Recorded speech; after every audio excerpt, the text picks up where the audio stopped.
व अला आलिका व सहाबिका या हबीबल्लाह सलातु व सलामु अलैका या रसूलल्लाह व अला आलिका व सहाबिका या हबीबल्लाह। नाहती काबिल एहतराम मुअज़्ज़ज़ व मुहतशम सामीन बिलखुसूस जनाब भाई ताहिर साहब, उनके वालिद गिरामी जनाब सूफ़ी मोहम्मद अनवर नक्शबंदी चराग़वी रहमतुल्लाह ताला अलैह, उनका सालाना ख़त्म पाक मैं और आप इसमें हाजिर। अल्लाह ताला हमारी हाज़री कबूल फ़रमाए। जो भी अमाल सालेहा यहाँ पर इखलास के साथ किए जाए वो बाबा जी अलैहि रहमा की रूह को पेश करते हैं। अल्लाह ताला उनके दराजात को बुलंद फरमाए। अभी अभी ताहिर साहब ने हुक्म दिया कि दरूद व सलाम के हवाले से कुछ बातें थोड़े से वक्त में आपकी समातों की नज़र करनी है। बड़े ही खूबसूरत अंदाज में मुझसे पहले आपने नात खां हजरात से अशार सुने। मैं भी थोड़ी सी बातें हजूर की अज़मत और शान के हवाले से आपकी खिदमत में अर्ज़ करूँगा, इस उम्मीद इस यकीन के साथ कि आप इन बातों पे तवज्जो और गौर और ध्यान फरमाएंगे।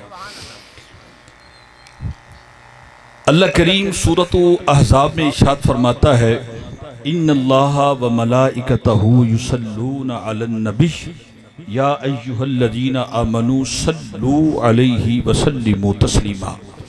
इस आयत को आयत दुरूद कहते हैं। तर्जमा मफ़हूम सबको समझ आ गया होगा। अल्लाह फरमाता है, मैं और मेरे फरिश्ते गैब बतलाने वाले नबी पर दुरूद पढ़ते हैं। मैंने आपको नहीं कहना कि आप सुबहान अल्लाह कहें, ना ही मैंने आपको ये कहना कि ये हाथ खड़ा करे वो हाथ खड़ा करे। आपके नबी का जिक्र है, यकीनन ये जिक्र ऐसा है कि दिलों को राहत और करार पहुँच ही जाता है। जिक्र पे ये हाथ खड़ा करें वो हाथ खड़ा करें। अल्लाह के बंदो, सरकार की महफिल है, सरकार की महफिल में दिल खड़ा होना चाहिए।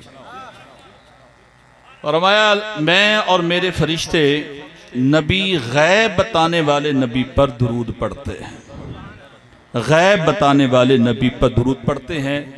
पढ़े लिखे अहबाब मौजूद हैं। मैं यहाँ पर हुजूर की अज़मत और शान के वाले से थोड़ा सा एक जुमला आपकी खिदमत पेश करूँ। आप सूरह बकरा पढ़िए। अल्लाह फरमाता है, ए फरिश्तों मेरे आदम को सजदा करो, मेरे आदम को सजदा करे। अब परेशान नहीं होना कि मौलवी साहब ने आयत कौन सी पढ़ी है, चले कहांगे, तवज्जो कीजिएगा।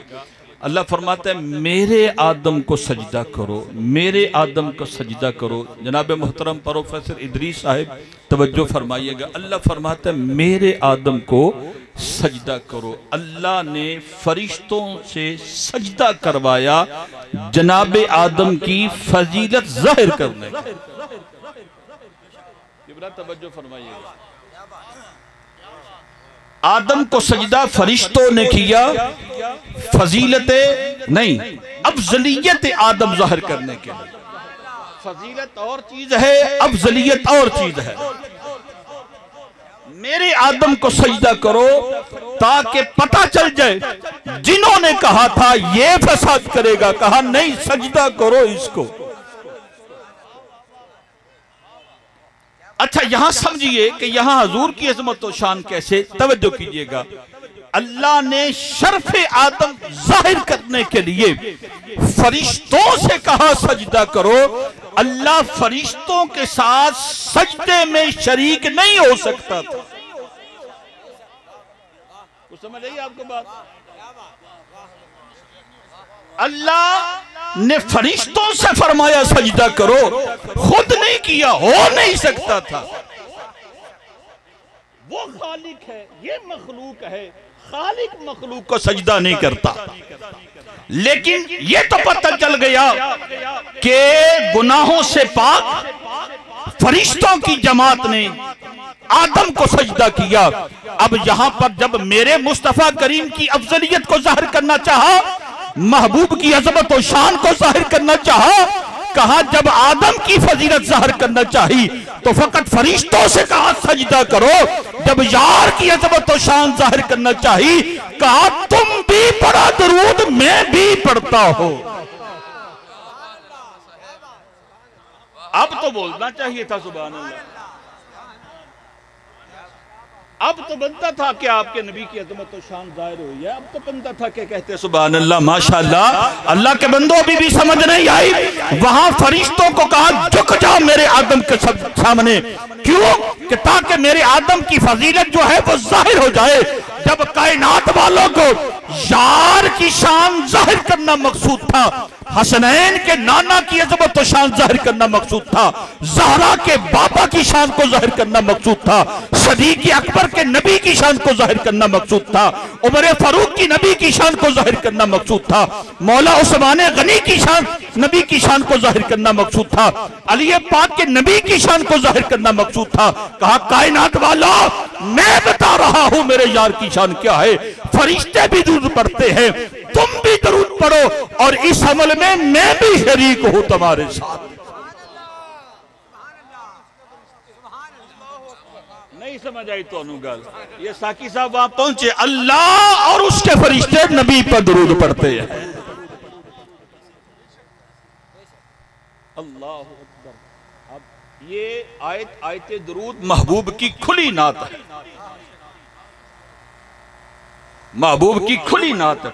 इससे बड़ी नात क्या हो? ओ लोगो मेरे महबूब पे दुरूद पढ़ो, फरिश्तों मेरे महबूब पे दुरूद पढ़ो, और इसलिए मैं भी महबूब पे दुरूद पढ़ता हूं।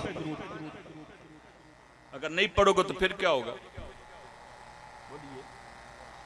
अगर नहीं पढ़ोगे तो फिर क्या होगा? फरमाए जिस मजलिस में महबूब पे दुरूद न पढ़ा जाए, कल क़यामत के दिन वो मजलिस वाले नदामत और शर्मिंदगी महसूस करेंगे। अब क्योंकि टाइम कम है, मैं आपके सामने सिर्फ एक रवायत सुनाता हूं, फिर उसके बाद खत्म पढ़ेंगे। फरमाया कि जो बंदा महबूब पे सलाम और दुरूद पढ़ता है, दुरूद और सलाम पढ़ता है, फरिश्ते उसका दुरूद और सलाम हजूर की बारगाह में पेश करते। साकी साहब ने पढ़ा नाम वालिद का नाम हजूर की बारगाह में, आका फला बिन फला ने आपकी बारगाह में सलाम पेश किया है, ताहिर साहब ने फला बिन फला ने आपकी बारगाह में दुरूद और सलाम पेश किया है। हम है इश्क के बंदे, क्यों बात बढ़ाई है? किसी ने यहां पर एतराज कर दिया, देखिए हजूर नहीं सुनते, हजूर को पहुंचाया जाता है, हजूर नहीं सुनते, क्योंकि हमारा तो अकीदा है कि हम जहां हजूर को पुकारते हजूर सुनते। समझ आई आपको? लेकिन यहां रवायत में आता है कि फरिश्ता दरे मुस्तफा पे खड़ा होकर मेरा और आपका दुरूद हजूर तक पहुंचाता है, मेरा और आपका सलाम दुरूद तक पहुंचाता है। हम क्योंकि बुजुर्गों को मानने वाले हैं, हम औलिया अल्लाह को मानने वाले हैं, तो अडी ज़बान असी बाबियां नूं मनन वाले बाबे तो शायद कोई नहीं। 2 मिनट वेट करें। जान अच्छा इधर होगी ना, चलिए हम अपनी इधर अजान देंगे, जमात पढ़ करेंगे इंशाल्लाह, उसके बाद फिर नमाज के बाद लंगर शरीफ होगा, ऐसा ही होना चाहिए। हाँ। फिर लंगर पहले खिला रही है, फिर वो नमाज किसको पढ़ानी है? तवज्जो कीजिए, हजूर की बारगाह में रोज़े अक़दस पे फरिश्ता खड़ा है, वो मोहम्मद आसिफ रजा कादरी का दुरूद और सलाम सुनकर हजूर को पहुंचाता है, फलां का बेटा फलां ने हजूर आपकी बारगाह में दुरूद और सलाम पेश किया है। इससे बढ़कर मेरे और आपके लिए इज़्ज़त और शरफ की बात क्या हो सकती है कि मुझ निकम्मे का नाम महबूब की कचहरी में आ जाए।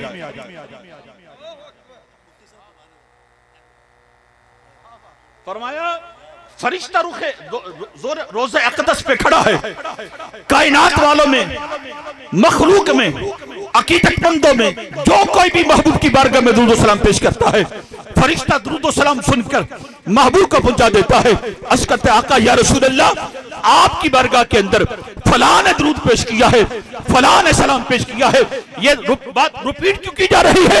इसलिए कि मेरे और आपके लिए बड़ी सादत की बात है। क्यों कि महबूब की कचहरी के अंदर मुझ जैसे निकम्मे का नाम आ जाता है। आका या रसूल अल्लाह, मोहम्मद आसिफ ने फलां का बेटा है, उसने आपकी बारगाह में सलाम पेश किया है, फलां के बेटे ने आपकी बारगाह में सलाम पेश किया है। कायनात वालों, जहां दुरूद और सलाम पढ़ना महबूब की अज़मत और शान को जाहिर करता है, इस दुरूद और सलाम की बरकत से मुझे और आपको भी शान मिल जाती है कि यार की कचहरी में हमारा भी जिक्र हो जाता है। और इससे बढ़कर और क्या चाहिए मुझे? इससे बढ़कर एजाज और क्या चाहिए कि यार की कचहरी के अंदर हम नकम्मों का जिक्र हो जाए, हम नकम्मों का नाम आ जाए। अच्छा जरा सुनिएगा, मेरे इमाम फरमाते हैं हम इश्क के बंद काबा न सही अफजल तैबा ही सही, तैबा न सही अफजल काबा ही सही, हम इश्क के बंदे हैं। क्यों बात बढ़ाई है? किसी ने कहा देखा देखा, ये कहते थे नबी सुनता है, अब कहते हैं कि वहां खड़ा है, वो खड़ा होकर सुनता है फिर महबूब तक पहुंचाता है। इतराज करने वाले इतराज करते हैं।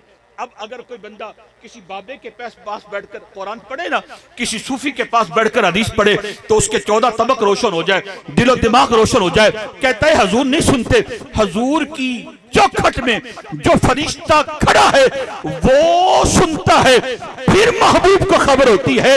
ये तो अल्लाह ने फरिश्ते को इजाजत दिया है कि महबूब की चौखट पे खड़ा है, वरना मेरा महबूब फरिश्तों का मोहताज है ही नहीं। मेरा महबूब कायनात में सिर्फ रब का मोहताज है। अच्छा महबूब डायरेक्ट नहीं सुनते, फरिश्ता सुनकर महबूब तक पहुंचाता है। अच्छा जरा गौर कीजिएगा, कहने वाला इतराज कर गया, इतराज करने वाला इतराज करके चला गया। अब जरा उस बंदे का कान पकड़कर पूछिए तो सही, जो रोज़ा अक़दस पे फरिश्ता खड़ा है वो नौकर बन के खड़ा है ना?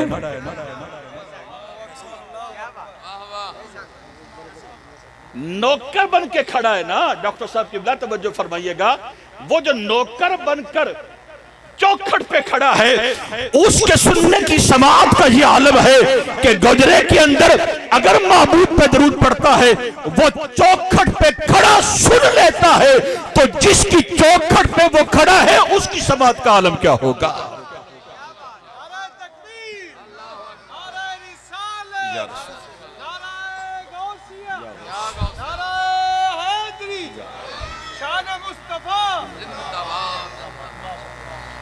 आखिरी हदीस पाक सुन लीजिए, फरमाया जो महबूब पे सलाम दरूद पढ़ता है अल्लाह ताला उस पर एक आफियत का दरवाज़ा खोल देता है। आफियत का दरवाज़ा तो मोहब्बत के साथ पढ़िए, सल्लल्लाहु अलैहि वसल्लम। फरमाया जो महबूब पे एक मर्तबा दरूद पढ़ता है अल्लाह ताला रहमतों के 10 दरवाजे खोल देता है। जो एक मर्तबा दरूद पढ़ता है अल्लाह ताला उसके 10 दर्जे बुलंद कर देता है। तो मोहब्बत के साथ महबूब की बारगाह में कसरत के साथ दुरूद व सलाम पढ़ा करे। दुआ है जो अस्की अल्लाह ताला समझने की, गौर व फिक्र की और अमल की भी तौफीक अता फरमाए। व मा अलैया इल्लल बलाग।